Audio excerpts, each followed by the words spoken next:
Tengan un buen día, compañero y docente. El día de hoy les venimos a hablar sobre la naturaleza y medio ambiente. Mi grupo está conformado por Alexandra Hoyo, Yesenia Garay, Laura Vanessa Matute y mi persona Yulisa Padilla. Contextualización de la naturaleza y el medio ambiente. Entrando un poco en contexto, debemos saber con certeza qué es la naturaleza y qué es el medio ambiente, para poder entender la importancia alrededor de todos estos temas. Bien, entonces, la naturaleza es un sentido amplio que es equivalente al conjunto de las cosas que existen en el mundo y que se producen y se modifican sin intervención del ser humano. Mientras que el medio ambiente es el espacio en el que se desarrolla la vida de los seres vivos y que permite la interacción de los mismos. Sin embargo, este sistema no solo está conformado por seres vivos, sino también por elementos ambióticos, o también conocidos como sin vida, y por elementos artificiales. Ya con esto claro, podemos proseguir con los siguientes temas. Densidad poblacional y distribución. La densidad de población, denominada población relativa, para diferenciarla de la absoluta, la cual simplemente equivale a un número determinado de habitantes en cada territorio. Se refiere al número promedio de habitantes de un área urbana o rural, en relación a una unidad de superficie dada, es decir, mide el número de habitantes que viven por kilómetros cuadrados. En sentido general, puede decirse que las mayores y grandes densidades de población de las grandes ciudades del mundo presentan problemas distintos y hasta opuestos a los de las zonas rurales de migración. Si en las ciudades se agudiza día a día los problemas urbanos típicos, como vivienda, transporte, fuentes de trabajo, servicios urbanos, seguridad ciudadana, marginalidad, etc. En el medio rural no se pueden desarrollar proyectos de desarrollo económico o de infraestructura por falta o escasez de mano de obra. En general, la distribución de la población se divide a tres grandes factores: histórico, económico y culturales. Hay factores que determinan la distribución de un área, como la parte geográfica, tales como geográfico, culturales y demográfico. Aquí les voy a explicar cada uno de ellos. Geográfico, como lo es el relieve, el suelo, el clima, la temperatura y la precipitación de un área, ejerce un papel muy importante en la población de un área. Es por eso que tan pocas personas pueden vivir en zonas desérticas. Culturales. Las costumbres y conocimientos tecnológicos pueden incluir mucho. Las áreas fuertemente industrializadas, como muchas de Europa, suelen atraer a más personas como resultado de las oportunidades que implica el desarrollo de las industrias. Demográfico. Los cambios en la densidad de población de un área son influidos por aspectos propios de la demografía. Si el índice de natalidad es muy alto, la población de un lugar tiende a ser muy grande, o posiblemente lo contrario, si la mortalidad es muy alta. También podemos encontrar algunos tipos de poblaciones, tales como las áreas urbanas. Se considera como lugares con alta densidad de población y de estructura construida, es decir, con infraestructura humana como carreteras, casas y edificios. También áreas rurales. Son áreas que se caracterizan por ser pequeñas, tener una baja densidad de población y extensiones de terreno con escasa infraestructura. A continuación les voy a hablar sobre los patrones de crecimiento. Antes de esto debemos saber qué es el crecimiento poblacional. Bien, se le denomina crecimiento poblacional al cambio en el número de pobladores de una región geográfica determinada en cierto plazo.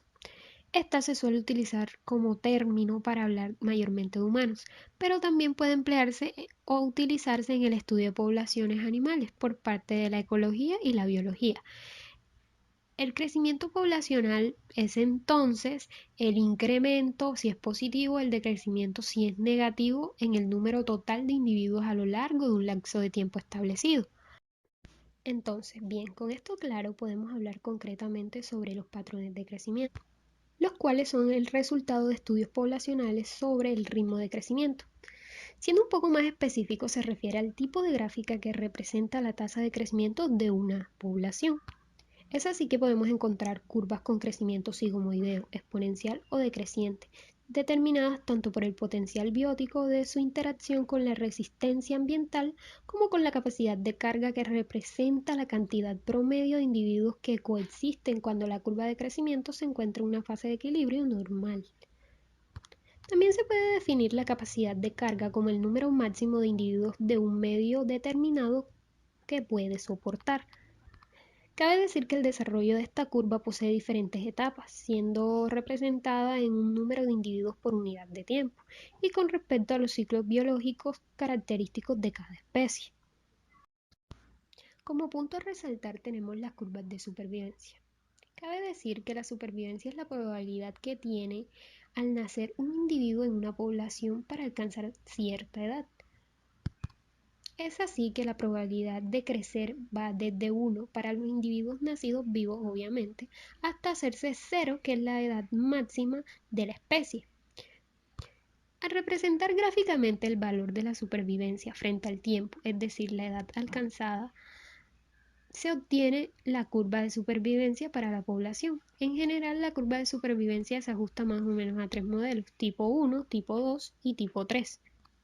Cabe resaltar que estas curvas pueden ser modificadas por factores ambientales, debido a que estos representan un obstáculo en el medio hacia el crecimiento de la población a través de los llamados factores limitados. Las poblaciones pueden mostrar distintos patrones de crecimiento, es así que esta depende parcialmente de las condiciones bajo las que viva una población. En general se habla de crecimiento positivo cuando la población de la región analizada ha aumentado durante el tiempo observado, es decir, que hay más pobladores. Y lógicamente el crecimiento será negativo cuando la población haya perdido pobladores, es decir, que se haya achicado. Por ello hablaremos del crecimiento exponencial y el crecimiento logístico. Entonces, en el crecimiento exponencial, la tasa de crecimiento de la población aumenta con el tiempo y en proporción al tamaño de la población, así como se logra ver en la gráfica correspondiente de la diapositiva. Es así que bajo las condiciones ideales, las poblaciones de la mayoría de las especies pueden crecer a tasas exponenciales. La población empieza creciendo lentamente y conforme con su tamaño aumenta, también aumenta su tasa de crecimiento. Entre más crece la población, más rápido crece esta tasa. La mayoría de las poblaciones no viven en condiciones ideales, por lo tanto, la mayoría no crecen exponencialmente. Ciertamente ninguna población puede crecer exponencialmente por mucho tiempo, debido a que muchos factores limitan este crecimiento. A menudo los factores dependen de la densidad, o también conocidos como factores dependientes de la densidad. Estos factores son los que influyen cuando la población se vuelve muchísimo más grande y hacinada, por ejemplo, cuando se empieza a agotar el alimento en dicha población. Como resultado, el crecimiento se vuelve más lento y el tamaño de la población se desestabiliza, o bien se estabiliza. Es ahí donde el crecimiento logístico aparece. Se da cuando la tasa de crecimiento de una población disminuye conforme se acerca al tamaño máximo de la población que le es permitido por sus recursos o ya sea por la capacidad de carga del ambiente, como se logra ver en la gráfica correspondiente de la diapositiva. La capacidad de carga. ¿Qué es eso de capacidad de carga? Bueno, los factores que determinan la capacidad de carga básicamente son cualquier tipo de recurso que sea importante para la supervivencia de la especie y que pueden actuar como un límite. Como dato a considerar tenemos las causas del crecimiento poblacional, que pueden ser diversas tales como la fecundalidad y las condiciones de salud, el aumento de la longevidad, las migraciones y por supuesto los cambios de la calidad de vida en general. Otro dato a considerar son las consecuencias del crecimiento poblacional. Un aumento de la población puede ocasionar un aumento en la contaminación. El aumento de la población trae consigo muchas ventajas, pero también problemáticas y consecuencias inesperadas, tales como el aumento de la demanda de bienes y servicios, el intercambio y enriquecimiento cultural y genético. Este no es necesariamente malo. Y por supuesto también el deterioro del nivel de la vida. Estructuras de edades. Este tema abarca todos los seres humanos, las edades de cada individuo que se encuentra en este medio. Las estructuras de edades corresponden a la proporción de individuos de diferentes edades que se encuentran en la población, en las especies, en las cuales la duración de la vida excede la vida reproductiva. El conocimiento por la estructura etaria permite predecir cambios futuros en el tamaño de la población. Fuentes de información consideradas: estadísticas vitales, censo de población, encuestas colombianas de fecundidad, encuestas nacionales de hogares, encuestas nacionales de demografía y salud.